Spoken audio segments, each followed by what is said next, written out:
Do you accept me as your queen and ruler? Or do you cling even now to what you think you lost? What I think I lost.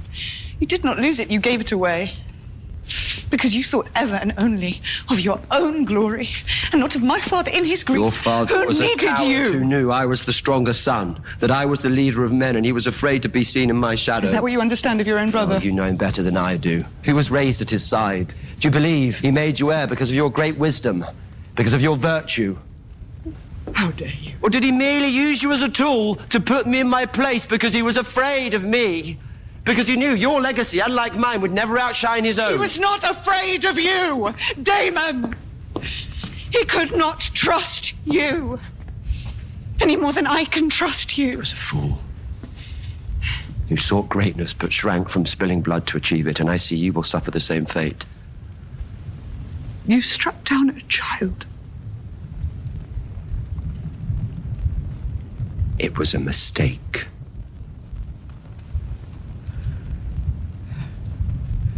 You're pathetic.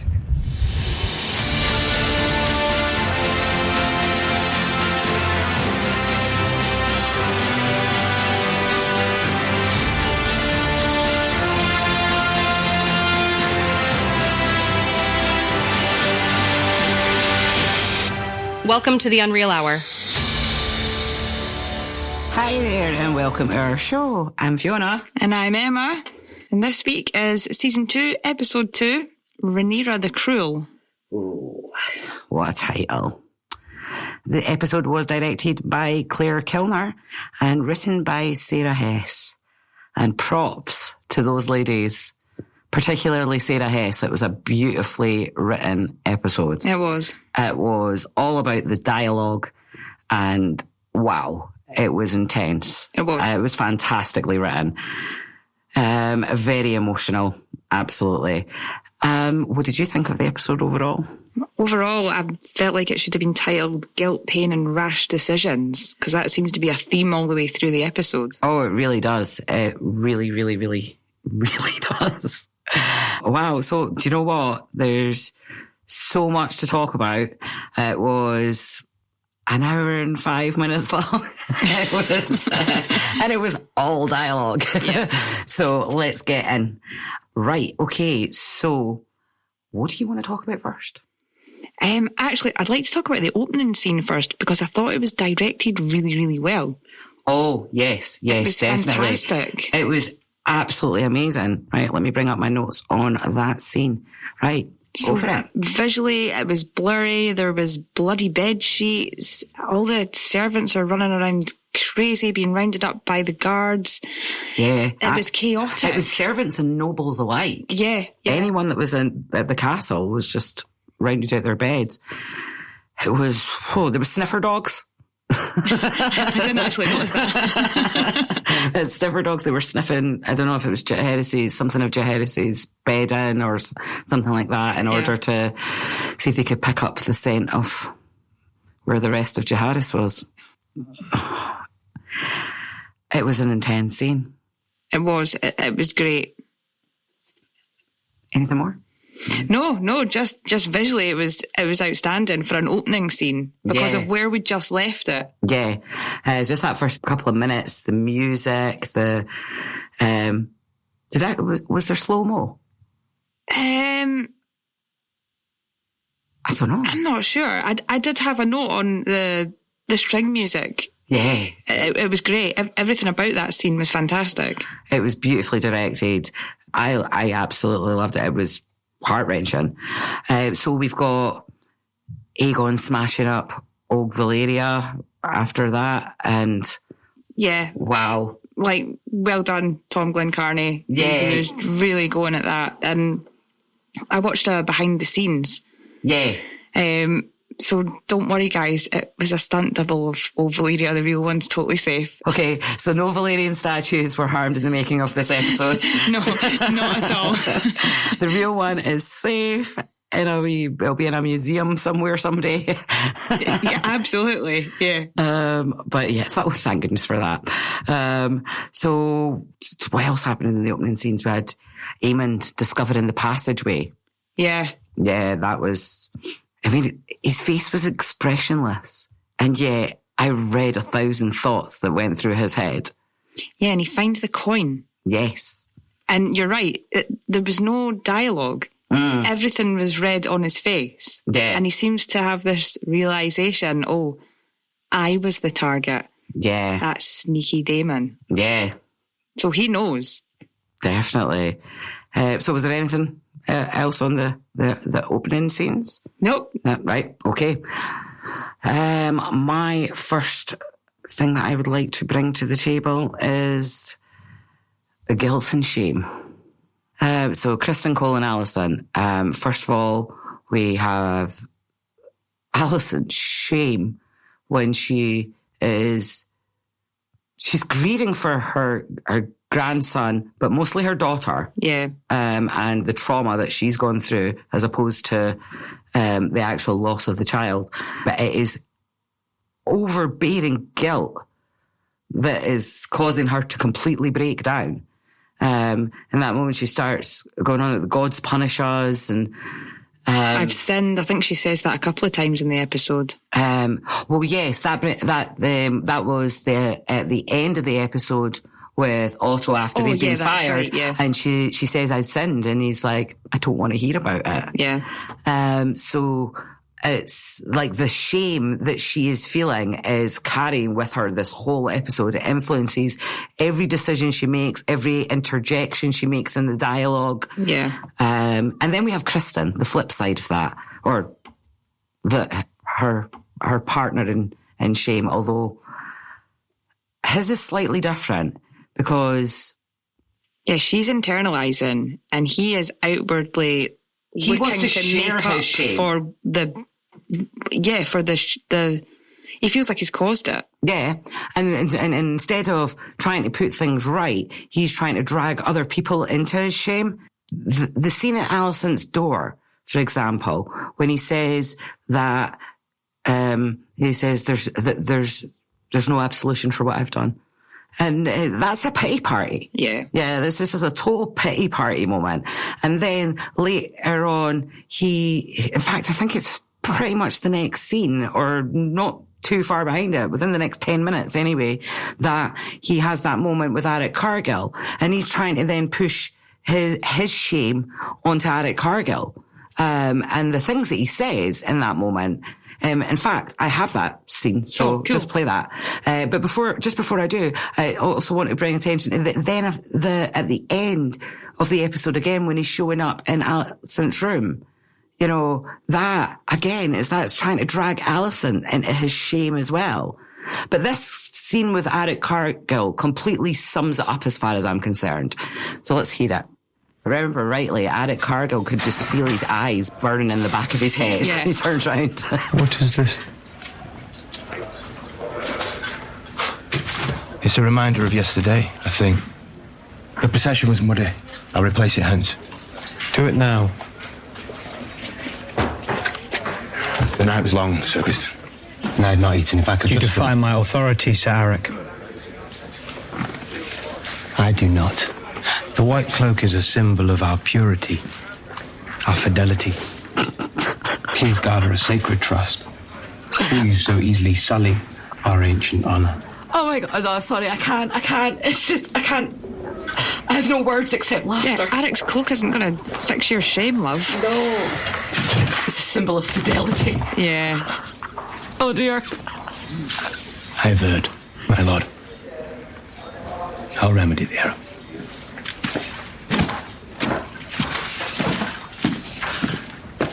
Where were you when Jaehaerys was murdered? Oh, come on, love. Where were you? Yeah, exactly.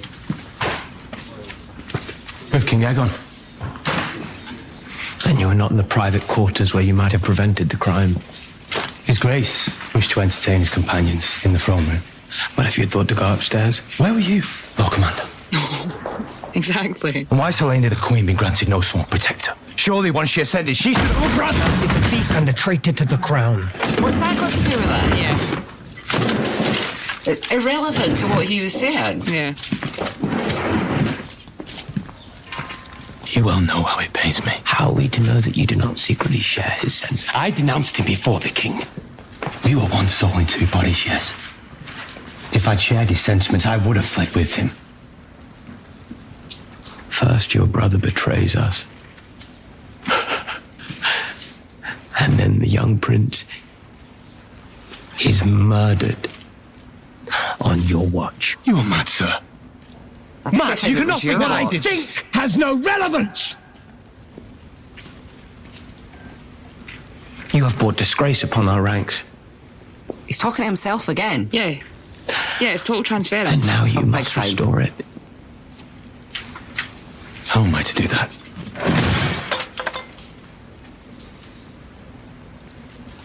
And at this point, he leads him away and tells him to go and murder Rhaenyra in the guise of his brother. And again, it's just, like you said, transference. Yeah. Everything that he said to Arik there is like what his inner voice is saying to him about himself. Yeah. And he just wants to share that shame and that guilt with everybody. And it makes him then do more worse things. This is his first act as Hand of the King, I believe. Or no, he makes the decision just before. Yeah. He makes the decision just before he becomes Hand. But still, nonetheless, you know, people, it's semantics. You know what I mean? By the end of the day, he is Hand anyway. So technically it is his first act as Hand, is to go and do something so despicable and underhanded. And as Arik says to him, that it's like what we stand for honor. Like, Yeah, he's totally trying to gaslight him. Oh, he's big like, time. this has to be you. This has to be your brother and you. Yes. Where were you? What were you doing? Absolutely. It starts off like just, you know, he's just trying to find that. Have you ever been in that argument where, you know, it starts off as one thing and before you know it, it's something else, and then it's something else, and then it's something else because the person you're talking to just wants a fight? Or maybe yourself. I've been that guy. I'm not going to lie. And that's what it was. It was just like, he needed to let something out. So he walks in, he sees the dirty cloak. First it's the dirty cloak, and then it's where were you? And then it's your brother's a traitor. And it's just, he's just spiraling. He's losing it. Yeah. He's really, really losing it. Did you have any other notes on that scene? No, but just as you were saying, have you ever had that? And I'm thinking it's like arguing with a toddler. Yeah. Just spirals. So then what would you like to talk about next? Right, let's have a look at my notes. Oh, the procession scene. Oh. Again, it was a very visual scene. Yes. There was bits of dialogue from the crowd that are really important, but visually it was absolutely stunning. Oh, yeah. The confetti. Yeah. I don't know about you, but I spent that whole procession, especially, well, towards the end, but just going, please don't fall off. Yes. That was, that was taking a lot of my emotion. There was a lot of emotion going on. Stitched on head for me. Yeah, I was like, this head, please don't, like this head or even the whole body fall off this cart. I really thought that was going to happen. And when the cart gets stuck, yeah, I thought, oh no. Yeah, and they're rocking it and everything. And I thought, oh my God, it's going to fall. And I kind of took over a lot of the emotion of the scene for me the very first time I watched it. The second time watching it, I was more focused in on Helena, and I think she's an empath. Yeah. Yeah, I feel like she was really feeding off the emotion of the crowd there, and when they surrounded her, she was just overwhelmed. Yeah, I get that. I was just, they were all like wailing and grieving for her. And some are shouting, Rhaenyra the monstrous. And yeah. Oh, it really had the effect that Otto wanted it to have on the small folk. It was pure propaganda. Yeah. At the end of the day, it was political theatre. It's despicable. Told you, I hate that man. He's awful. However, It was incredibly clever, though. it was incredibly clever. It's, it's really hard to feel that, but it was how something terrible has happened. Now, how can we spin this to our favour? Absolutely, and that's how his mind works as a tactician. However, I did get the sense that he did feel grief. Yeah.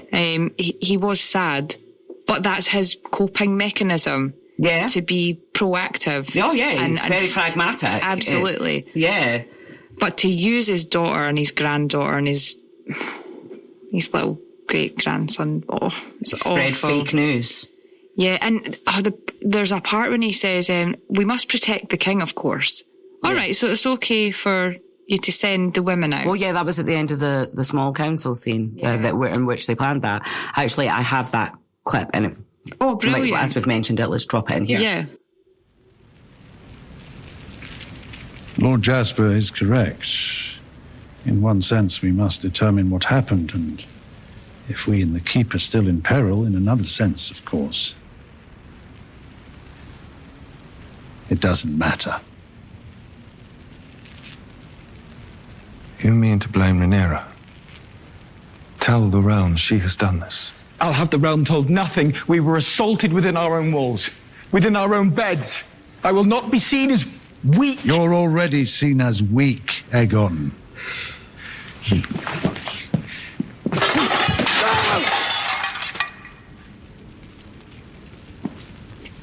A hasty coronation, a dragon escaping the pit. The people see an omen. They whisper in the streets. They say perhaps Rhaenyra should be queen. And so you would name her monster, slayer of infants. I would do more than that. A funeral progress. Let them see the child. Let them look upon the works of this pretender to the throne. Aegon's so unstable. You know, I kind of feel like, all right, you can catch king? more with sugar than you can a stick at this moment. Yeah. I will not have my little son's body dragged through the street like a dead dog. Not dragged, honored! Escorted to the dragon pit to be burned as a Targaryen prince. Your Grace. No.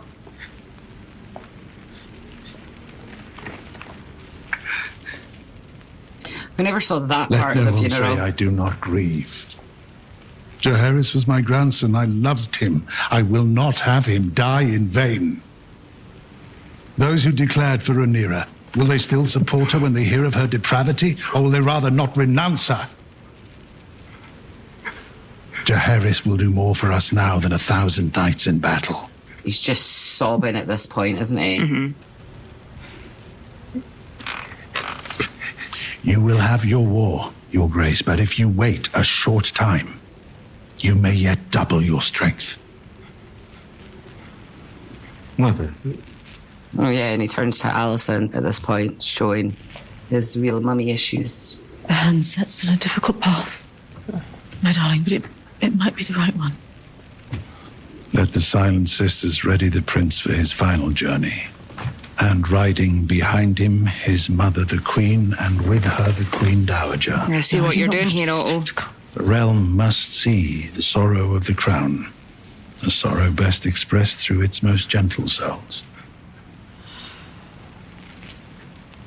I think you'll all agree the king himself must be spared. So, you know, Aegon doesn't want his little son dragged to the street like a dead dog, is his words. No. And Otto's broken him down, but he hasn't agreed yet. No. And when he looks to Alicent and he's like, Mother, I think Otto takes his cue to go, if I send Alicent, he'll let him go. Mm-hmm. He'll let him go with Alicent. Yeah. So that's it, checkmate. Yeah, definitely. Like, last protector, kind of, you know, because he's still such a mummy's boy at heart. Yeah, and she said, I still have sway over him for now. Yeah, definitely. And what was so clever, he uses everything. He sees something immediately in the moment and is able to just use it. Yes. Yeah, he's super quick. Need this man at job interviews. He's fantastic for that. Oh, thinking on his feet. Yeah. You know what I think is hilarious is that like Rhys Evans is primarily a comedy actor. Eyeball Paul. I don't know that one. What's that? It's from Kevin and Perry. Oh, right. No, I don't remember that. And he was in Twin Town absolutely years ago. Do you remember that? Vaguely. Like it's one of those things I've seen him kicking around on my TV, but never really been Annie absolved. McPhee in The Big Bang. I don't know that one, yeah. Oh, but he's so funny.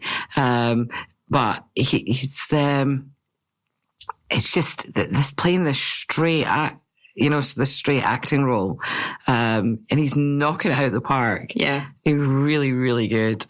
As much as we hate Otto, we love Rhys Evans. Absolutely, he's so good. Did you have anything else on that matter? On the funeral procession? Yes. I think the location was amazing. Yes, so this is their extended.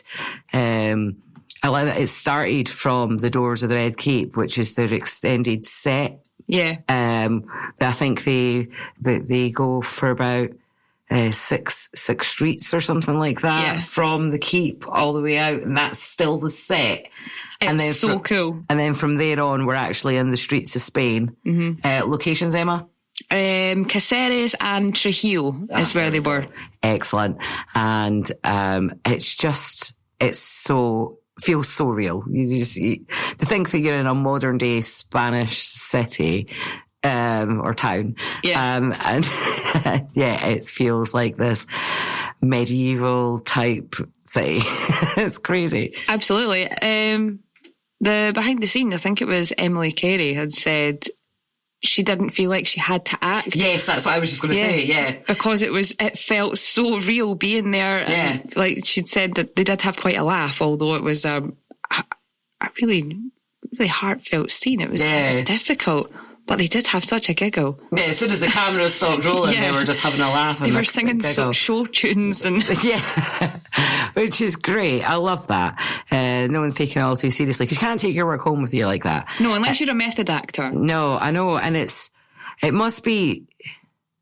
I often think about this when I'm watching really intense dramatic scenes, especially really intense dramatic scenes involving children, right? And I think, whoa, they're really going for it there. And that wee kid, while it's not their real mummy and daddy, but they're picking up on some really intense vibes there, even though it's all acting. They're too young to process that. And I often think that, like scenes with young children and that, but it stands for just people as well. When they're acting out this really emotional stuff, you must still feel a little bit of that after, which is probably why you start bursting into show tunes to lighten the mood. Yeah. It's good. What's the word? It's a good work ethic, I would say, to just jump out of the emotional stuff and into, hi, we could have been anything we wanted to be. Right, but So that's all I've got on that. Right. Okay. What can we talk about next? How about the small folk perspective? Yeah. I'm loving that. I'm loving, because we never, ever really got that in Game of Thrones. I think the closest we came to the small folks perspective was maybe Gendry and Hot Pie through Arya. But again, they were just a couple of small folk in the big folk story. Whereas this, I feel we were actually getting in there. We're getting to meet just a couple of average small folk and seeing their troubles and their worries and the money issues that they're having. So the markets are running low because Rhaenyra and that have blocked the gullet, and it's starting to affect the citizens King's Landing, because the city's not out of food yet, but the castle are hoarding it. No, and yes, the Greens and the Blacks have dragons, but what they need is the support of the small folk. Absolutely. So this is like Otto's perspective here. He's like, look, we need these people to be on our side. They can't hate you. They have to hate her. Yes. Maybe you should have thought about that when talking about when Massaria brought up the fighting pits last season. Yeah. But you know, just typical of Otto to just put something to the side, then come up with it later like it was his own idea. Yeah. When it's relevant and when it suits him. Mm-hmm. So, yeah, we've got the scene with Hugh and his family. There's a cost of living crisis in the King's Landing. Chickens cost 5 times what they usually do. Sounds like the Sainsbury's down the street. Yeah. And yeah, we've also got the scene with Aemond, with the sex worker. And she delivers that fantastic line that I would remind you that when princes lose their temper, it's often others that suffer, like True the small story. folk like me. Yeah. And yeah, I'm just loving that we're getting just a little bit more of your average Joe's opinion on what's going on here, because this is how far this family squabble is going to reach. Yeah. It affects everybody in the entire kingdom. Small folk, peasants. Chickens. Chickens, exactly. Chickens Rats and dogs, like literally. Yeah, definitely. I mean, like the rats will be happier because there's a lot less rat catchers. Yeah, there's definitely a lot less rat catchers. Actually, let's talk about that because I was kind of done on that one anyway. Cool. So let's talk about the rat catchers. That was kind of brutal. That was horrific. It really was. That was a mega, mega bad move. So was. It really, really was. What I do, one of my standout moments from that scene actually, was Cheesy's dog. Yeah. Just sitting, staring up. I mean, it just reminded me of Greyfriars Bobby. Bear with me a second. I have some notes on Bobby, just for people that don't know who Bobby is. So Bobby was the dog of a gentleman named John Grey in the 19th century. After John Grey died, Bobby sat on his grave for 14 years until he died in January 1872. And Bobby is buried at Greyfriars Kirk, quite near John to this day, and there's a beautiful statue of him outside, which of course, being from Edinburgh, me and Emma both know, but for those of you that don't. And yeah, just looking at that little dog staring up at Cheese, I just thought, oh, Greyfriars Bobby.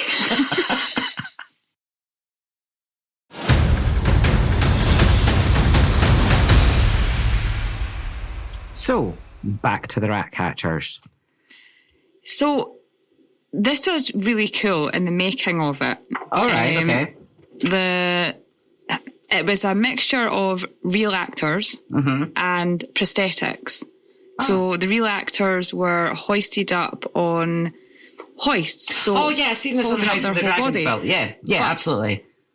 Did you see in it that Danny Gulliver, one of the producers, is one of the prosthetics? Yeah, I'd forgotten that, actually. So that's really awesome. That was very cool. In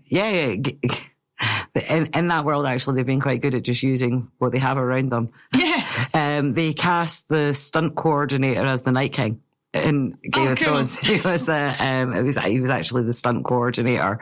And when they came around to casting the Night King, they were like, "It's got to be you." Oh, that's so cool. Yeah. So yeah, if there's talent on set, they use it. Brilliant. I love that. Very cool. I seem to have gone to the wrong notes. Let me go back to the right notes. There we go. So, back to in regards to the rat catchers, like you say, really, really cool how that was created. Yeah. I mean, in the book, there's 100 rat catchers that are hanged. Yes. So it doesn't display that when we see it on screen. Mm-hmm. But it implies. Yes. Yeah, definitely. It's you're seeing one section of wall, but they were hung from many walls. Yeah. And it was a rash decision. It was very, very, very rash. Absolutely. And there's family crying. It's really sad.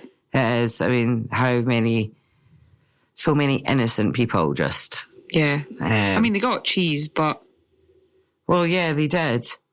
They got cheese because blood spilt. You see what I did there? Yep, see what you did there. Which in itself was a really funny scene, actually, where it was just like... I think I wrote in my notes somewhere. I'm not on that bit there, but I think I wrote in my notes says that it's like, oh, I really wanted to torture you because he's just like, we did this. Daemon told me to do it, and blah blah blah, and he said it for us, and I was with this guy. He was a rat catcher. It's like, damn it, I wanted to torture you. Spilled. So yeah, obviously he just totally crumbled, and then got his head caved in, which I love. That was cool, actually, because that was during the funeral procession. It was cut in between that. Along with the beat of the drum. Yeah, the beat of the drum was going along with Aegon smashing in Blood's skull. Brutal. But then, of course, this leads to this shocking choice about hanging all the rat catchers in order to get the right one. Like, no investigation necessary. Yeah. But we have Otto's response to that. I have that clip, and we have to play it because, in my opinion, it was the best scene of the episode. Yeah, he was absolutely fuming. So let's have a listen to that. What have you done? Oh, you're in trouble. The rat catchers! Oh, shit. Oh, I had them hanged. The maggot who took my son confessed to an accomplice. He could not say for certain which man it was, so... Idiot! Beware how you speak to your king, my lord. The king is my grandson, and my grandson is a fool. He's worse than a fool. He's murdered innocent men. And one guilty one. And hang them from the walls of the city for all to see. Plot against the king, and I will pay it back 100... They are fathers and brothers and sons. And their wives and children gather now at our gates to weep and curse your name. Oh, God.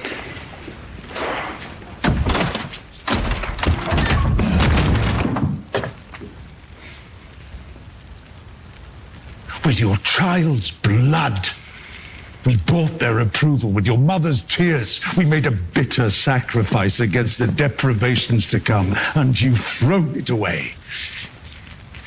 After all I've done for you, thoughtless, feckless, self-indulgent. At least I did something.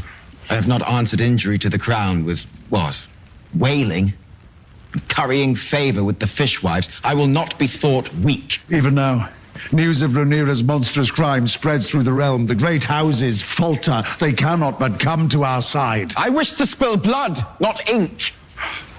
We must act. Sir Criston Cole has acted. Oh, yes, he has. And what a dick move it was.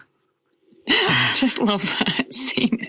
Otto is so angry. He is. I mean, I had lots of comments there, but he didn't let me get a word in. And by the time we got a lull in the conversation, I'd forgotten all of them because I was just like, okay, I'm a bit shell-shocked here. Acted so well. I felt like I was getting a telling off. Yeah, that's exactly what I meant. By the time we got to a break in the conversation, I felt like I was so well scolded, I forgot everything that I wanted to say. Yeah, he gave it his all. Like, he's so angry. I loved that scene. That was just so brilliant. And there's more to it. I mean, the whole scene in itself was 6 minutes long. I thought, let's break it up a little bit. Yeah. Because it's just Otto's reaction to what Criston's done is just as priceless. So shall we listen to that too? Yeah, let's do that. And what has Sir Criston Cole done? Oh, the venom. You sent Sir Eric to slay Rhaenyra.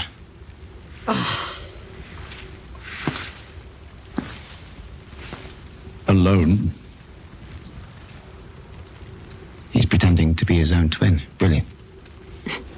He doesn't sound convinced. Gods help us all. Oh, God. It's time the bitch queen paid a price. Oh, piss off.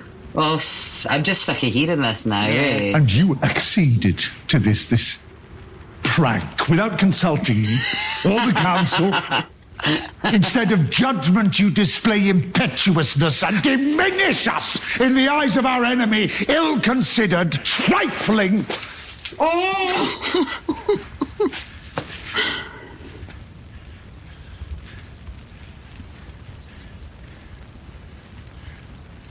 You never think of your father. Oh. His forbearance, his judiciousness, his dignity. Fuck dignity. Oh. I want revenge. My father is dead. He is. And we are the poorer for it. Oh, yes. Yes, you are. Yeah, however, I think he struck a nerve there. Oh, he definitely did. Yeah. It is no surprise that the conversation ended the way it did. Yeah. He really let rip. And while he was justified in everything that he was saying, I think he forgot he was speaking to a king, whether it be his grandson or not. And you're not going to get away with that. No. Not when he is in the state that he is in. He's grieving. He is not capable of making rational decisions. I mean, he wasn't to begin with. No. But in this he wasn't, state, but at least he was being guided. Yeah. But now, because of his emotions and his rage, that he's off the leash, basically. Absolutely. It's channeling into his deep-rooted daddy issue of being second fiddle to Rhaenyra. Yeah. He just felt like his dad never paid him enough attention. And you really see him loving Jaehaerys and putting all that effort into his son. Yeah. Bringing him to the small council and removing him from his studies. He really loves his son and he wants to make the relationship with his son something he never had with his own father. And this has been taken away from him. Yeah. So he's furious. Yeah, definitely. And then Otto strikes that nerve by saying, remember your father. Abort! No. Yeah. Yeah, absolutely. And then he takes it that one step further and Aegon says, he chose me. And then he just laughs in his face. Yeah. He's like, is that what you think? Yeah. Do you have that? Yeah, actually, I do have the rest of the clip. He was right about you. Oh, shit. Oh, aye. He made me king. Oh. Is that what you think? I just love that incredulous laugh. I think this is a tipping point for him. No, definitely. Remove your badge, There it Sir is. Otto.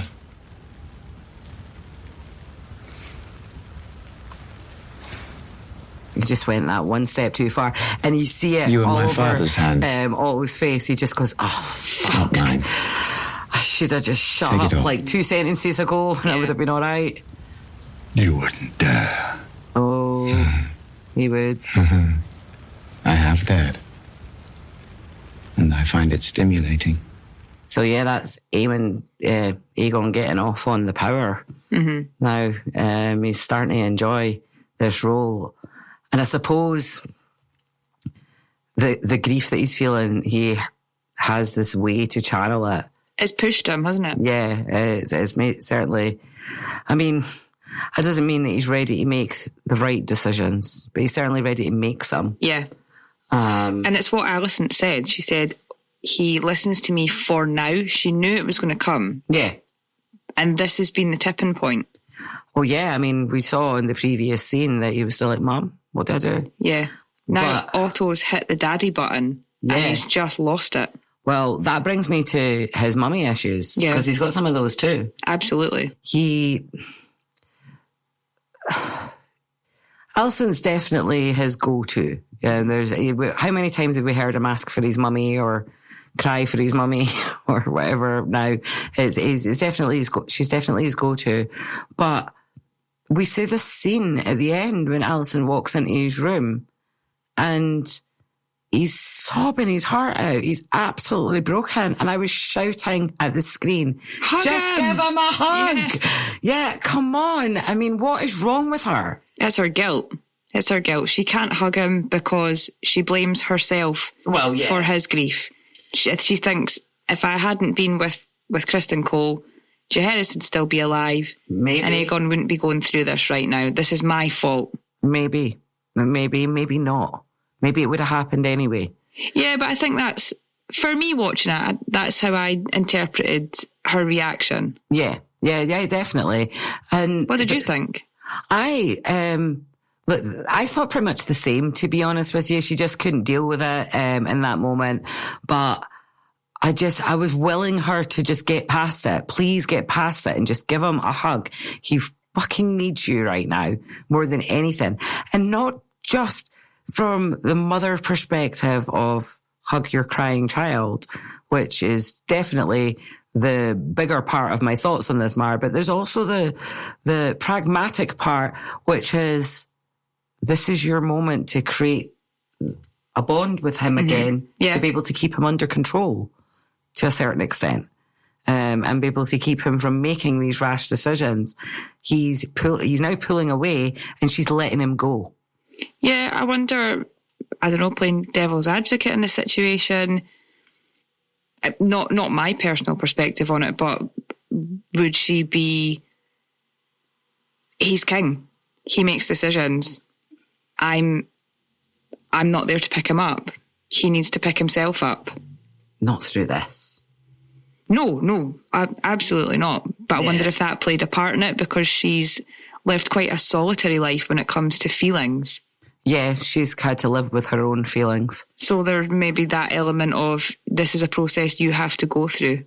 You're a man and you're a king, and it's your responsibility. Yeah, you could be onto something there. But these mummy issues aren't exclusive to Aegon. Aemond seems to have some mummy issues of his own. Absolutely. I mean, what's going on there? The way he's curled up in her lap. In the fetal position. Exactly. Yeah. And she's stroking his hair, and he's really needing his mum right now. Yeah. He fucked up. He fucked up big time, and it's his mum that he wants to be saying, I don't really mean it. I just lost my temper, and I do feel bad about it. And all she's got is criticism. Yeah. Because she's so fucking angry that he spilt first blood. Yeah. In a war that she was trying to prevent. And she's absolutely right to be angry with him because he did a really shitty thing. But we know as mothers, when your kid does something wrong, it's okay to give them a hug and guide them through it. You don't leave them standing on their own. Well, I'm a firm believer in we have to guide and teach our children. We don't just expect that when they get to a certain age that they should know stuff because they're a certain age. No, I'm meant to be a proper grown-up. I still look for an adult in the room. Yeah. Like, is there a grown-up here? Oh, wait, shit, that's me. Yeah. Oh, no. Damn it. We're all fucked now. My favourite t-shirt says, I don't know how to act my age. I've never been this old before. But that's it. It's like he needs his mum. He fucked up and he's sorry. And while he's got to play the part of, oh, well, it happened, I did it, in the public eye, he needs to have that moment with Alicent that he's having with the sex worker. Yeah. And maybe not naked in the fetal position, but maybe the fetal position, but not so much for the naked. Right. But this is what he needs. It is symbolism of being in the womb though, isn't it? It is. Yeah, absolutely. And, she tries to get a wee bit frisky for a moment and he's like, no, not here. Because that's not what he was there for. I mean, they'd obviously been up to something because he was naked. But he was there for comfort. Yeah. Not for sex. And I just felt like, the mummy issues were oozing through. Well, Aegon's having mummy and daddy issues, and it was quite hard to watch. Yeah. Sad. I feel for them. I feel for them both. And, you know, Aemon's turning out to be quite a dark character, but layers. Yeah. We're seeing layers, where there's layers to all of them. You know, last season, Aegon just seemed like a bit of a drunken prat. This season, he's got so many more layers. I'm so sorry. I can't hear layers without thinking of Donkey and Shrek. I know. Like an onion? What do you mean you're stinky and make people cry?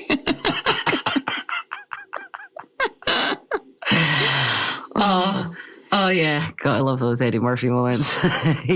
No one delivers a line like Eddie Murphy. Have you seen there's a new Beverly Hills Cop on Netflix? Oh, please, no. There is a new one. A new, just out one. No, I don't. No. I say this every time something comes out. I go, no, and I protest against it. And then I watch it and I'm like, oh, it was actually really good. Yeah, totally. But just initially, as an 80s kid, I have to go, no. See, I don't know. It's like, I found that, like, Eddie Murphy movies, I don't know, are just lacking something that they had back then. It's probably the Coke.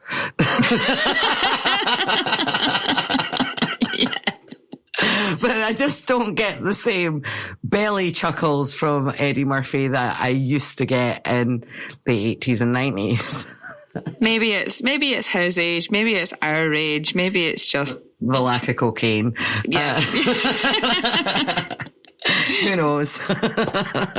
Well, I'll probably check it out at some point and decide from there. I did watch the sequel of Coming to America that he did like last year or the year before. Oh, no, I didn't even know that. No, that's one of my favourite movies ever. Amazon. No. There's a new one.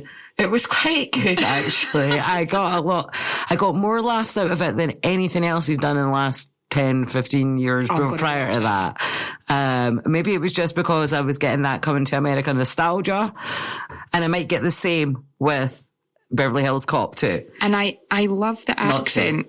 Do you know that they put on, like, being from Zamunda, which they're not, like not. well, no, like in real life they're not.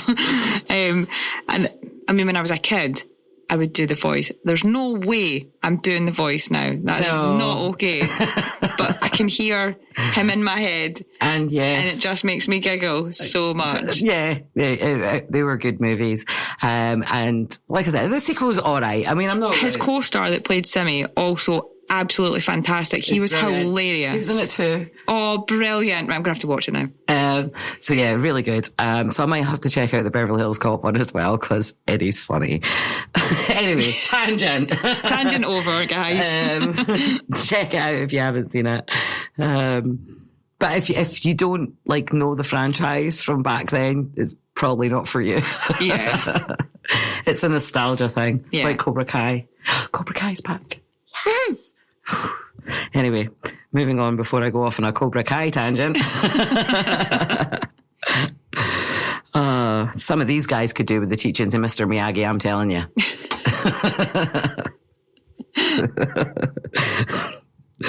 Well, is that the best way to win fight? No, be there. True story. I'm going to tell my son that. Oh, so good. So where were we? Are we mothers and mummy issues and daddy issues? I think we were done on that though. Well, I think we just did a couple of tangents there, and I'm not sure whose turn it is now. So let's just go with yours. What would you like to talk about next? There's a really cool Rhaenys and Corlys scene. Oh, I clipped it. Yay! Of course I clipped it. It's Rhaenys. Yay! You know how I love a Rhaenys moment. I mistrust this silence. Daemon flies when we most need his hand at the oar. Devotion has never sat well with him. Where he goes, he wishes to be his own master. So true. Yeah. He is the king consort. But he is not the king. Neither am I. But I manage. I too have felt the crown pass over me. It is a hard thing to accept. And now Viserys is dead and all claims are in doubt. You don't think Daemon will challenge her? Oh, I think he would. Not as such. But neither can he allow her to command him. Pity. I have on occasion found that to be quite enjoyable. Oh, we love Corlys. I love their relationship. Yeah. Well, let us take him at his word. If he can take Harren Hall, all may well be forgiven. In the meantime, I am here. And Meleys. I will not let the Queen falter. She's a little scared. She is. She knows what's coming. Fire and blood. Yeah. Definitely. But I love that conversation. It kind of just sums up the Daemon situation. It really does. Because he is in a fucked up place. He is totally capable of challenging her. Yeah, he is capable of challenging her, but Rhaenys is right. He won't as such. No. But he will try and bully her and dominate her. Yeah. And that's something that Corlys has never done to Rhaenys. And he basically says that. Yeah. So it's like, oh, why can't he be more like me? Yes, why can't he be more like you, Corlys? Exactly. Why can't they all be more like you? Yeah. Oh, dear. But yeah, I love that scene. It's great. And got to carry on that tradition of always giving Rhaenys a clip. Was there any other notes on the Corlys and Rhaenys? No, just that they're the loveliest couple. They are. They are by far the loveliest couple in Westeros. Yes. I dare anyone to challenge them for that title. So, my turn. Let's see, what have we got that we have not discussed yet? It's mainly all the black stuff now, isn't it? Yeah. Well, let's talk about the talk. Because that was brilliant. But prior to the talk, there was a small council meeting, the Black Council, which led into the talk. And I'm going to play that clip because I thought it was quite entertaining. It is yet unclear how the keep itself was breached. The boy's head was severed from his body. Thousands witnessed the procession. And they are accusing me of having a hand in this. It appears so. There have been messages sent to that effect throughout the realm. We must send our own messages, denying this vile allegation. I will do so at once, but I'm not sure they will be received in good faith. And we must double our guard, here and in Driftmark. There will be swift retribution in one form or another. I have seen to it, Your Grace. Let me fly out on Vermax.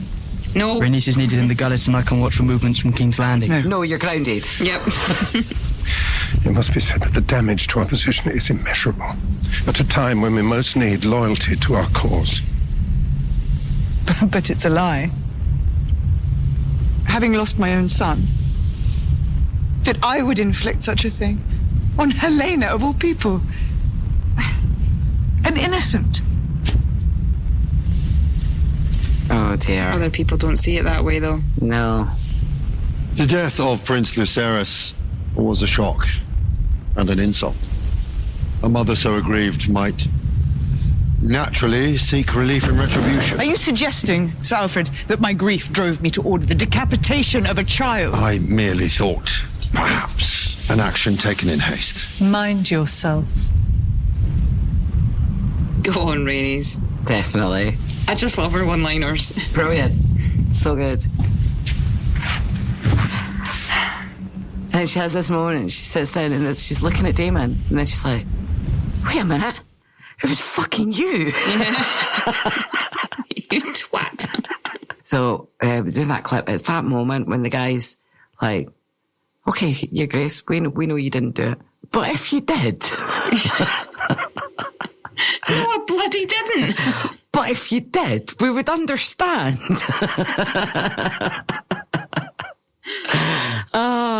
She's absolutely outraged. She's like, I can't believe you're standing here saying this to me.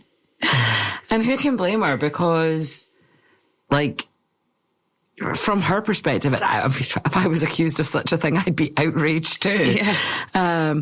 But to the world outside, that they just take the things that the way they're presented to them. Absolutely. And Otto has presented it beautifully from his perspective. Absolutely. That was some top-notch propaganda. Yeah. And of course, they're going to, people are going to believe it. In fact, one of my favourite book series is the Sword of Truth novels. The first book is called Wizard's First Duel. And in every book, there's a new Wizard's Second Duel, Wizard's Third Duel, etc. But Wizard's First Duel is that people will believe anything either because they fear it might be true or because they want it to be true. Yeah. And I every time I've read that passage in the book or thought of that passage in the book, I'm like, that's actually really true for life. It really is. It comes up again and again and again. But yeah, people will believe anything either because they want it to be true or because they fear it might be true. And this is the case with the propaganda that Otto has thrown out there, to the point that even Rhaenyra's own small council are like, but if you did. Oh, poor Rhaenyra. Oh, totally. So this then leads on to this moment when Rhaenyra looks at Daemon and sits down and she's like, it was you. You did it. And you just see this moment of realization come over her face, and it's absolutely priceless. But then we just jump straight into the full-blown argument, and it's absolutely brilliant. So I'm going to play the first part of that because it was a long chat.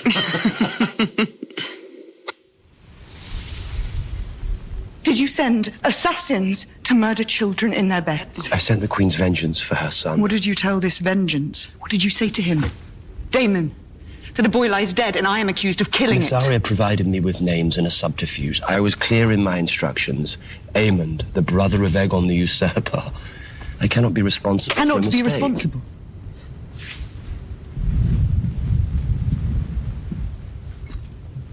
If Aemond was not to be found, what were your instructions then? They did not concern in any way that of a little child. You said that it was your aim to spill Hightower blood.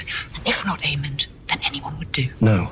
You have wounded me, weakened my claim to the throne, my ability to raise an army, my standing among my own council. I said no. I don't believe you. And quite rightly so. Yeah, absolutely. He is not believable. No, and he is lying, because he said a son for a son. Oh, absolutely. So, it was the way he was smirking through the small council meeting as well. Yeah. That's why she knew it was him, the smirk. Even his little chuckle in this conversation. I can't trust you, Daemon. Just... I've never trusted you, wholly. Much though I wished to, willed myself to. But now I have seen that your heart belongs only to you. And when I was a child, I took this as a challenge, but I'm older now. I have challenges enough. I have served you faithfully. Have you?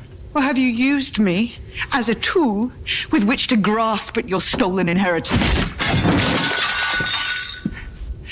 Again, this is like the Otto and Aegon conversation. She's really touched a nerve there. Yeah.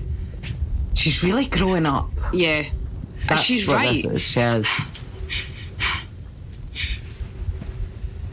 When Sir Eric brought you the crown, did I myself not place it upon your brow? Yes. That's but not the before issue. that, you sought to lead a council of war while I laboured alone in my bedchamber. And afterward, when I thought it meet to consider the terms of folly before us. To give up my brother's throne to the traitorous lies of Otto My throne, Daemon! Mine! I think you used my words as an excuse to take your own revenge. You're right. To indulge the darkness you keep sheathed within you like a blade. You think me some kind of monster? Oh, I don't know what to think of you. I don't know what you are. Or who it is you serve. Am I not on my way even now to Harrenhal to raise an army in your name, Rhaenyra? Yours! Oh, that was a bit gaslighty. Yep. Yeah, absolutely. He's totally gaslighting her. Big time. He's not taking responsibility for anything. He's throwing things back in her face that are absolutely irrelevant to the topic at hand. Yep.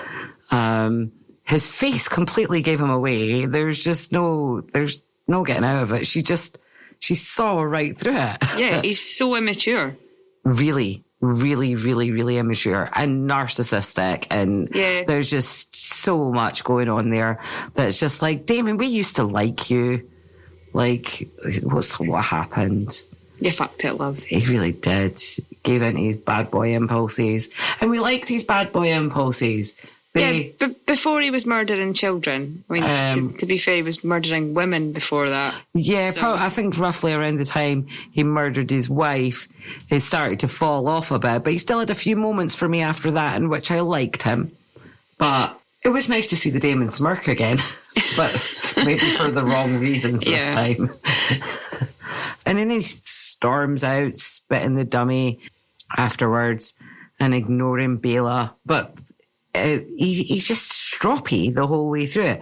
But I love the conversation. It was like a 3-act play. We have the first part, which is regarding the murder. Mm-hmm. And then the second part got really personal. It was about their relationship. And then the third part is about the hierarchy. It's about, I'm the boss. Do you accept this? And I love the way that there was a lot of 3-act play things going on in a few conversations. Yeah. In this episode. The very long scenes. But we really got into the grit of these characters. Their thoughts, their feelings, their emotions, their angers are all bubbling to the surface. They're all letting rip. It's great episode. Absolutely. And the pauses are just as important as the dialogue in this episode. Definitely. Harder for us with the clips. Yes. Because it's the faces and the sighs and the shoulder shrugs But we've got the listeners covered with our reactions. Definitely. And you all saw the episode too. You know what's going on there. And you can always close your eyes when you're listening and you can see it playing out in your head. Yeah. And like we said before, it's a different experience when you're listening to the audio than actually watching it. It's often more powerful. The dialogue becomes so much more intense. I think when you're watching, you take in the whole scene. Yeah. And that could be anything from the carvings on Helena's wall behind her that can distract you. But when you're just listening to the audio, you listen to every word and hang on every word. Yeah. Even the breaths and the footsteps. Yeah. Everything seems important. And the door slams. Yeah. I don't think I even noticed the door slam when I watched the scene, but whoa, it was loud. Yeah. But yeah, it's great. I do love just having a little moment with just the audio and reliving those clips in my head. It's great. So whose turn is it?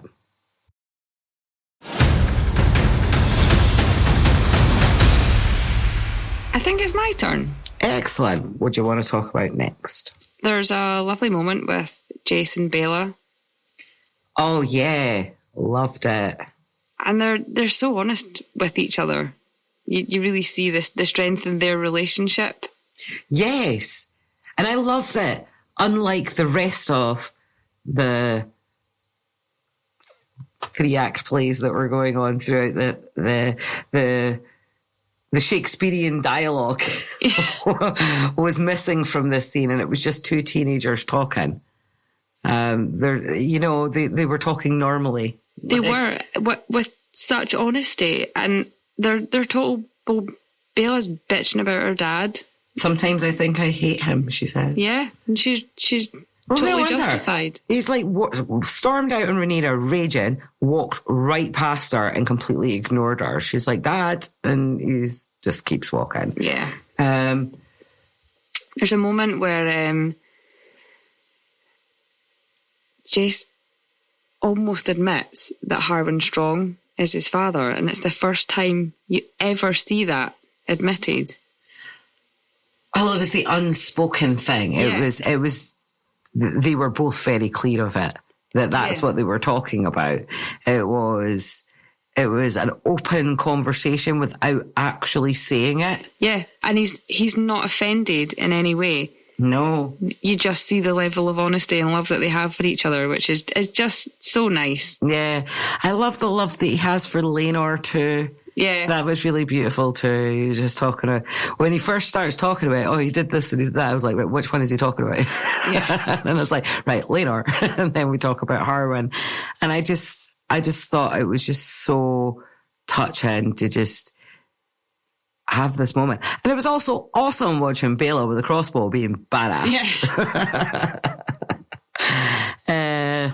On the subject of Bella, she's also given a task, which is really cool before this. And she's told to go on Moondancer and essentially do some scouting. Yes. Which she's just like, yes, brilliant. Definitely. But I have the quote here actually, what Jace said about his dad. He says, he loved us, I think. Aww. And then I miss Luke. Yeah. Aww. Because he was the only other person that he could have that honesty with. Joffrey's too young. Yeah. Yeah. And they knew. Mm-hmm. They can't admit it, or they're bastards. Yeah. Your turn. What you got? My turn. I would like to talk about Adam of Hull. Oh, cool. There's actually a couple of things I want to talk about Adam of Hull about, but one of them I will save for the dragon section. Cool. But the first part is when we see him with his brother, and they have this conversation, and I'm just going to say it right now. These are Corlys's bastard sons. Yeah. That's the vibe I'm completely getting. He says, to serve with a sea snake is to make your fortune. Had I such a chance, I would leap at it. And his brother says, that's because you haven't seen what I've seen. There's a war brewing, Adam, a real one. And then a wee bit of back and forward between them. And he's like, but brother, he owes you. He owes us. Yeah. And why else would he owe him if not for... I mean, I have not read this far ahead in the book. I am calling this now. He could be referring to saving his life because Alan saved his life. But no, that doesn't include Adam. So no, it has to be something else. He owes you, fair enough. Yes. He owes us. That infers something different. And we talked about this in the last episode, that there was something between Adam and Corlys, something unspoken. Yep. And I feel like they've just laid it out on a plate for us here. Yeah. This is what's going on here. So interesting to see how this developed. I'm thinking these guys are older. I think older than Rhaenyra. Yes. So I'm thinking this is not an affair. This is this is pre-Rhaenys. Pre-Rhaenys. Yeah. Definitely. So I can't wait to see how this unfolds. Got a wee bit more about Adam, but we'll save that for dragons. So it's your turn. So we always mention new characters in our show, and this is actually the first time we've proper seen Adam, and he's played by Clinton Liberty. Ah, yeah. He was the voice for Flicks the dog in a children's program called Flicks. Oh. So he was like the main good for that. He was also in Touchdown, which comes out in August. Oh. So check that out, because we only have a few weeks until August. Oh God, really? We're that far into the year, aren't we? We really are, yeah. Oh dear. So the other wee sidey plot we've got is Mysaria again. Oh, yes. Well, this is really interesting. I love this scene. Let me bring up my notes on Mysaria. What did you want to say about Mysaria while I find them? I find her character really fascinating. And I love that they have totally ran with her character, because in the books, she didn't have this big of a role. Right. So I love the bit that she has with Rhaenyra. So they're having a they're having a chat, and I think Mysaria feels once again she's trapped. Mm-hmm. And they have this chat, and Rhaenyra really tells her story and lets Mysaria say her piece, and it's lovely for Mysaria to see that Rhaenyra, she's a good ruler. Yeah. She's a good person. Yeah. She actually would bring the best for the small folk. She's not a shit. No. She's also not being brought into the world the way that Aegon has. So, I mean, we know we hate on the Greens a bit, but it's kind of not his fault being as shit as he is. No, it's not. And she has, she's had this horrible story of everything she had's been burnt down and destroyed by Otto Hightower. He did not like it when I showed my teeth. Yeah. He said, and she was right. And I think Rhaenyra really respects her. And I think she really respects Rhaenyra in that moment. I think that there definitely is. There's the moment before when, before they get to that point, when Rhaenyra realises who Mysaria is. There's a stare. Yes, Yeah. yes. She says, and she's talking about Daemon. She's like, "Oh, where is he?" And she's like, "Oh, he's gone." And she's like, "He does that, doesn't he?" And then she's like, stops, and there's the stare, like you say. Yeah. And then, "You remember me now?" And that's it. The penny drops with Rhaenyra, and she realises who she is. I love that moment. But I like the way Mysaria played it. And she was just like, "He does that, doesn't he?" Yeah. when you're done with your man, and then you bump into his ex that hates him. Yeah. It's that moment. Yeah, definitely. And it's like the last thing the man wants is for those two to have a conversation. Absolutely. Well, maybe you shouldn't have fucked off then. Well, truth in that. She is skipping to a different scene, but Rhaenyra's great, and she's like, "Look, go away, go to Pentos and do your thing, dude, and you just be you. Yeah. Like, off you go." And she's being escorted down there, and she sees Eric. Yeah. And she's like, "Oh, wait a minute. Like, I just double left take. Eric. Hold on. Stop a second.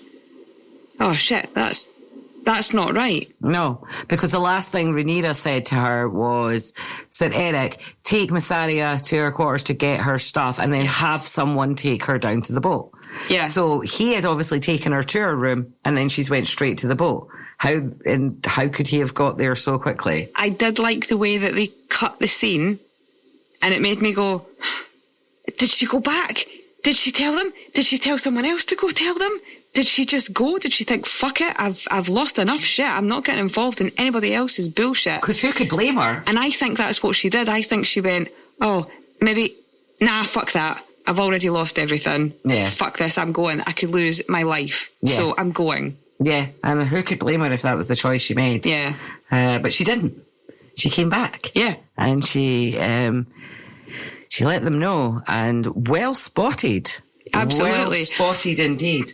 Yeah, she's lived this life though where she's had to be observant. She's had to watch over her shoulder. She's survived. She's a survivor. The scar? Yeah. How did you get the scar? And she's not going to talk about that. No. That is obviously a very, very painful memory. She's a great character, though. I'm really enjoying her character. Yeah, I'm enjoying her too, actually. And I like it. Like you say, she didn't play this big a part in the book, so I like that where they've placed her when they've decided to keep her going. Absolutely. Kudos to the writers. Like, brilliant. The placement is excellent. Did you have any other notes on her? No, that was it. Did you? No.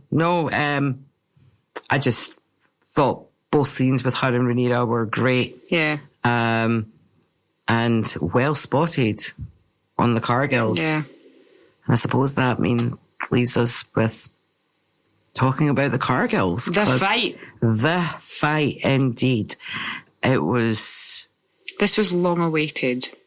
It was heavily foreshadowed last season. When, we got that scene when they were trying to find Aegon, and they were very conflicted, and you could see mostly Eric he was conflicted. Eric was listening to him and he was hearing what he was saying, but Eric more leaned towards honouring the vow that he'd already made. Yes.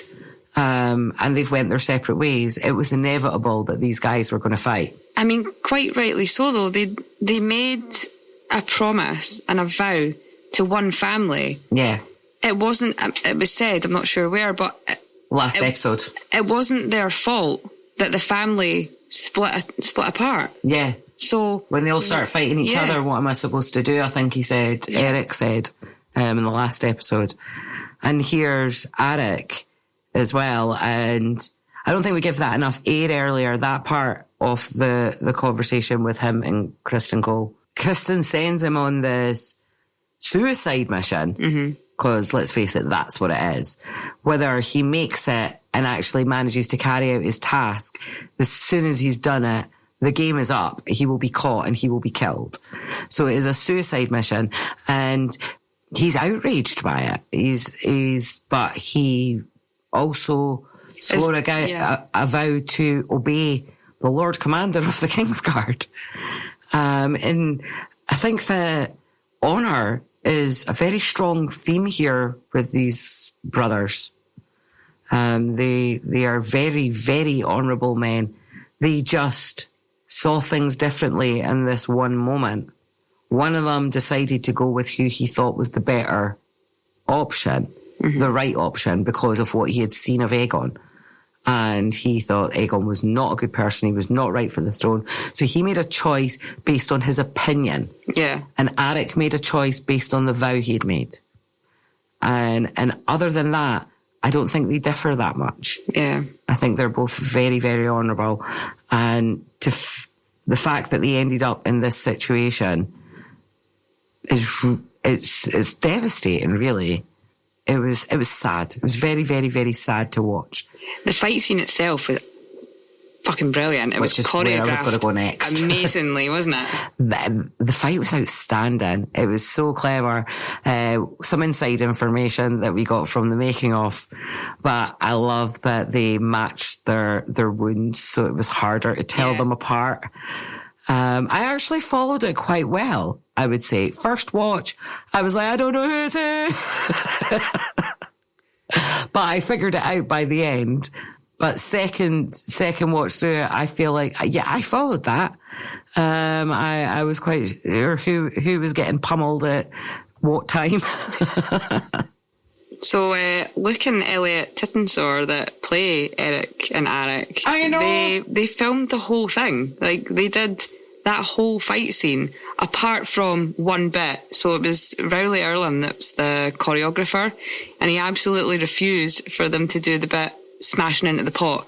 So that was Eddie the stunt guy that did that one bit. But no, those guys did that whole thing. They practiced it for absolutely weeks. Yeah. So fantastic. In the behind the scenes video, I think it was Luke that had said they have a martial arts background. I couldn't find anything to say what kind of martial arts, but that's really awesome. Like, well done, lads. And good on you. Good on you for doing your own stunts as far as you're allowed. Do you know what I'm absolutely ashamed of myself for? Is the fact that it's taken me till the episode that they both die to realise who the hell they were. Yep.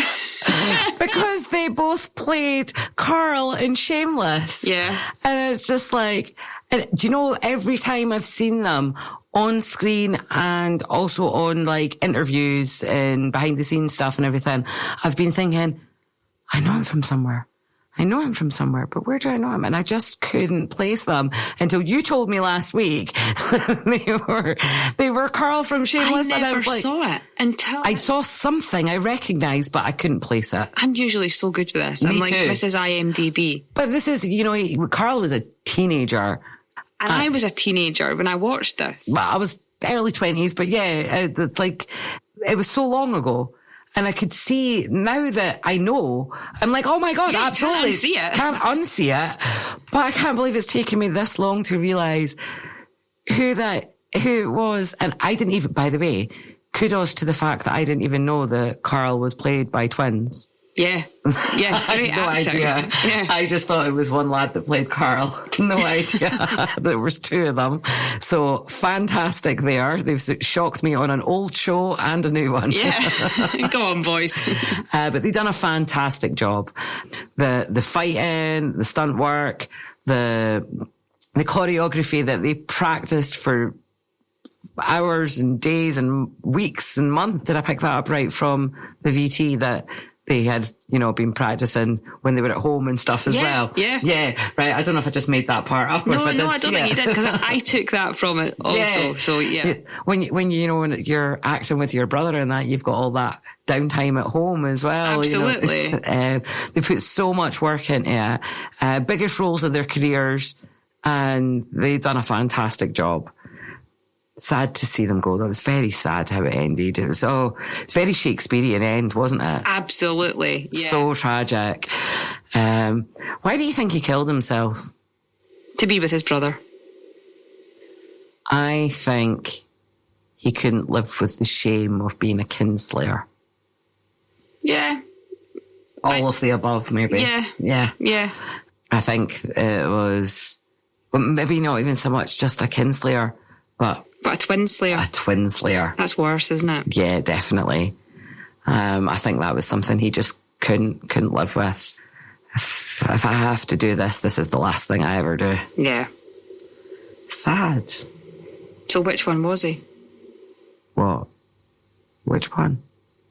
That took his own life. It was Eric. I was testing. It was Eric. Absolutely. Although there was a moment of ambiguity as he staggered towards Rhaenyra. And Sir Lawrence I don't know what to do. I love when Lawrence says to Rhaenyra, which one's Eric? And she's like, I don't know. Your case is as good as mine, love. I'm getting out of here. I lost track 5 slices ago. Oh dear. It must have been so intense though. Yeah. But I saw a clip of Emma Darcy saying I just had the best seats in the house, and I'm thinking it was this scene. It wasn't specific. It was out of context that I saw the clip. Yeah. But I think it must have been referring to this scene because she really did have the best seats for that fight. So whose turn is it? I think it's yours. Cool. Well, the last thing I have is, I kind of have two things, but I think we could fit them together. It's Otto and Alicent's last conversation within this episode. Yes, we mentioned earlier the part where she tries to confess. Yeah. She tries to confess a few times. She tries to confess to Helena as well. Yeah. And Helena was just like, I forgive you. She didn't even want to talk about it. Yeah, She's like no. Here, take this is for my boy. And hands her the shroud. I actually meant to bring that up during our section earlier when we were talking about guilt, because that was the big thing with Alicent. She was running around trying to confess and nobody would listen to her. They're just like, shut up. We've got more important things to talk about. This will cut off my second last thing, but her and Kristen managed to get someone to listen to each other, and it's them with their kind of last scene of the guilt fuck. Yeah. And it's like the total slappy. It's for God's sake. Yeah. You're just a pair of dicks. I hate you guys. I'm so fed up with their relationship. I'm really? Because I feel like it's quite new. We're only 2 episodes in. No, I'm already bored. Right, okay. I suppose I am, not really that interested in them as a couple. It might be him that I'm quite fed up with. I'm fed up with him by far. Yeah. He is annoying the crap out of me. How long has it been since she dumped him and we're still getting this bitch queen crap? And I'm just so sick of hearing his nonsense. So anyway, as much as I'm just sick of Kristen, let's move back to Alicent. Yeah. So yes, I clipped this scene. I thought it was quite interesting. Otto just seems so defeated. Do you know, it feels like he's aged 10 years. I still think he has a plan, though. Well, he does. He always has a plan, doesn't he? Oh, yeah, he talked about part of his plan. He still has influence in Old Town. He's going to go back, see Daeron, who maybe, we may need him in the coming weeks. I swear he said the coming weeks. I might be wrong about that. Let's find out in the clip. Yeah. It is ignorance and vanity. You know as well as I do that Aegon must be kept in check, as does Sir Criston, the two of them together. Sir Criston is not temperate. But his devotion cannot be questioned if it does come to war. He's ensured it. He has. He's young and unschooled. His faith is in steel and bone. He has not the long view. None of them do. They wish now not for the good of the realm, but for the petty satisfaction of vengeance. So true. Aegon is still malleable. It's the death of the child that has unstrung him. Yeah, she's right. She's overlooking the daddy issues, though. Yeah, definitely. I can't stay here. Yeah, his work here's done. Exiled from the council. Witness to the blundering of our plans, I'll return to Old Town. The High Towers still have strength, and you have a son there who'll take more kindly to instruction. Daeron may yet help us in weeks to come. You still have one I can manipulate. He's like a Sith Lord. Yeah, definitely. But I was right, weeks. Go rather to Highgarden. The Tyrells must be taken in hand. Their bannermen are wavering. While you're gone, I'll speak sense to him. His blood will cool. In time, you may yet return. She seems to be taking her moment to be in control of the situation, but it's way out of hand now. Oh, big time. Yeah, totally. They've lost control. Yeah. The young are peacocks. All shrieking and feathers. But we will yet prevail and bring forth peace, I still believe. Well, go on, Plotto. As long as you and I hold fast. He's just got to stick to whoever he can manipulate, isn't he? Yeah, but I think in this instance, it really is about peace. Yeah. I have sinned. Oh, he doesn't give a fuck, love. No, he does not. I do not wish to hear of it. Yeah, I mean, it doesn't fit into any of his devices. No. It's not, it's irrelevant to him. He can't use it. Yeah. It's not gonna, it's just not worth a thought. No. Not even the thought that his daughter might just need to confide in him. Yeah. 0 fucks were given. No, this is the medieval times. It's gaze upon thine field of fucks, and ye shall see that it is barren. Yeah. But yes, that he's in a place now where he's just like, there is fuck all I can do here. Yeah. I need to move on to a place where I can be effective. And I like that in that moment, his initial instinct to head back to Old Town and, rally the High Towers. But Alicent goes, no, actually, I have a better plan. Yeah. He actually just was, okay then. Yeah. There was no argument. There was no trying to outthink her or anything like that. No, because she is his last grip on King's Landing. Yes. Right now. Yes, definitely. So he can't piss her off. No. He can pacify her and say, oh no, yeah, that's a good idea. I'll just go and do what I want anyway. Yes. But he needs to keep her on side, and he's a clever man. Yeah. He knows that. So, do you have anything else? Nothing, really. I think that's everything done but dragons. Yeah. Shall we move on to our dragon section? Well, let's do that.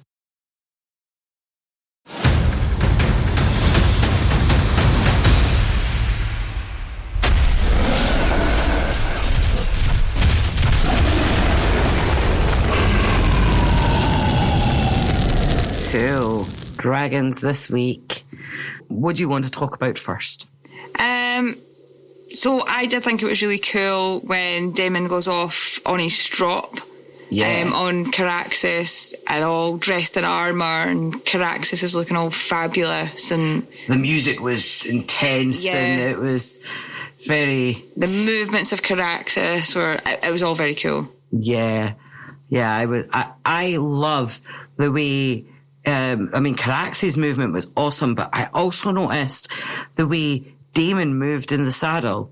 It was cool. Really, really, really, like when Caraxes lunges off the edge of the cliff and Daemon's body's kind of thrown backwards and then forwards with the force, and it just seemed really, really realistic. Yeah. Of course, we know he's not really on a dragon. No, what is he on? I don't know. I don't know. Sitting on a saddle, on a box. On a bronco. One of those bucking bronco machines you get in Western bars. It could very well be, who knows? But it is very cool. They've certainly, they really thought through every movement of both Daemon and the dragon. It was super badass. To put together. It was very, very clever. And Caraxes is just awesome and imposing as usual. Yeah. So cool. Love that dragon. Looks very angry all the time, don't you think? Caraxes just seems as angry as Daemon. Yeah, total channeling him. Very much so. So, are you done with Caraxes? Yep. So my big takeaway from the dragon section was the sighting of, I think it was sea smoke. I think so too, because sea smoke's like a pale silver grey. And I feel like they're just, it's a tease, isn't it? They're just laying us out there with this Adam guy all episode. There's no room for a big reveal. They're just dropping sledgehammers. Yeah. And the second big sledgehammer I'm feeling is that he is destined to fly sea smoke. Yeah, because it's this scene where he's like, oh, there's a crab. Oh, look at the dragon. Yeah. And there's no fear in him. No, most people are like, dragon! Yeah, that's what they usually do, yeah. But he's like, cool, dragon. Yeah. And there's something there, and I feel like the only reason for that scene is to foreshadow him flying sea smoke. Which brings us to a plot hole. Yeah. How can sea smoke bond with another rider if Rhaenyra is still alive? Exactly. I'm very interested in this because they've decided to go down the route that Rhaenyra just took off to live a new life in the Free Cities. And like I say, it was never, in the book it's written that Rhaenyra died, right? If George had meant it the way that they've done it in the show, that Rhaenyra really did just run off in secret, Fire and Blood would still be the same. Mm-hmm. They would not change anything in Fire and Blood if that is what George wanted. So let's just assume that this is what George wants. Mm-hmm. I'm very confused. I don't get it because I feel like this bond, this dragon bond, is forever until death. And it seems to be quite a psychic thing. Yeah. Like they're so bonded. You would think that if Rhaenyra went away, that sea smoke would follow. Yeah. But sea smoke hasn't. Sea smoke's been flying around and grumbling quite a lot. Yeah. There's been a lot of noise. I don't think the shaved head was a fooled sea smoke. No. No, I don't think sea smoke's going to fall for that. No. I liked it. But hey. But so I feel like there's a couple of ways they could play out. They can completely ignore this, which I think's going to piss people off. Mm-hmm. Myself included. Yep. And you too. Or somehow the word could get to Rhaenyra or Daemon. Probably Rhaenyra. There needs to be a raven, a scroll. Or Carl Corey showing up and saying... Carl Corey. Even an owl with a note would do. Yeah, something. We need to know for sure because otherwise it's a plot hole. Yeah. And I don't want it to be a plot hole. I don't like those. Not such a big one. They made a massive choice when they decided to make Rhaenyra live. everything else is so clever down to the last detail. Yeah. So this feels kind of wrong. It does feel wrong. I mean, people die and people never find out about it. Yeah, he did go off to seek battle. He did. But like we've said, surely Sea Smoke would have followed him and then come back. Yeah. So it's kind of weird. It is very weird. I'm still very... I'm intrigued to see how this plays out. Yeah. I mean, I don't think... What's his name? Adam is quite ready to jump on the back of Sea Smoke yet, but there's definitely heavy foreshadowing of that and the fact that they are related to Corlys. Yeah, because there's the Valyrian blood there. Are married in... They're not dragon lords themselves, Valyrians, but they're married in so many generations to the Targaryens that there's no reason why they wouldn't be able to fly a dragon. Yeah, I mean, I don't know. Maybe it could be Rhaenys was Targaryen. She was Laenor's mother. The bond was with Laenor, but Corlys was also his father, so maybe Sea Smoke senses that bloodline in there. That's something that Sea Smoke's drawn to. Laenor's brother, yeah. It could be that. It could absolutely be that. But I think just to... that would be really cool. I think that actually is really cool.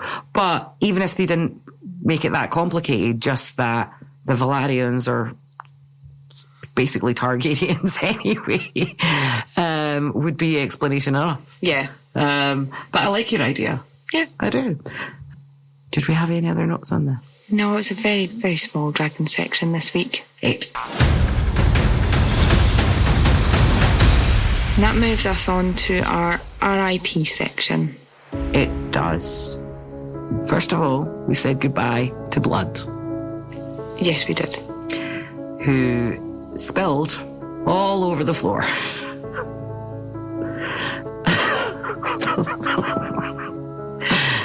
Can I say that? Dad jokes in the RIP, that's a fine line. Oh well, here we are. Here we are, it's out there. Goodbye to Blood. No, you're not saying goodbye to Blood. Goodbye, Blood. He's a bad guy. He kicked the dog. Sorry it took me a while, but, you know. Oh, dear. I'll finally leave this all. And then we said goodbye to the rat catchers. We did. The 100. Yes. It's so tragic. 99 people, 99 innocent people. Yeah. Just brutally murdered. Because that's what it is. It's murder. You can call it justice if you want, Aegon. It's murder.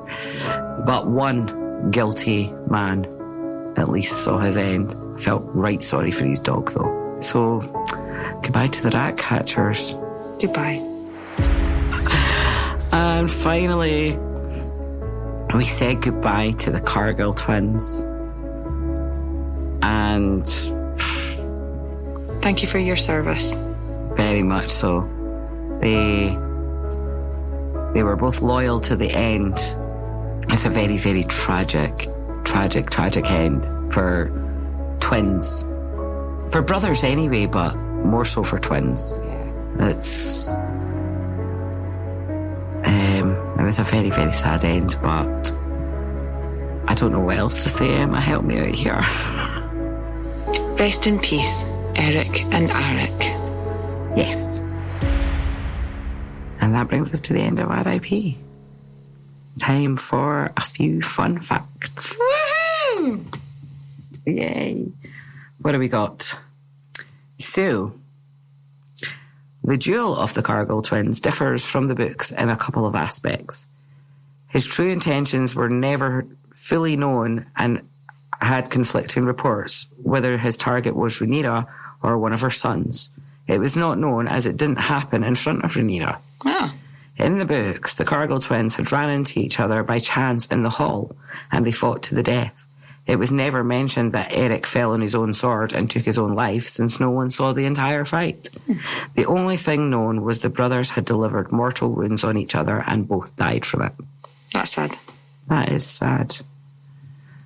The next one is the first mention of Alicent's third son with Viserys, Daemon.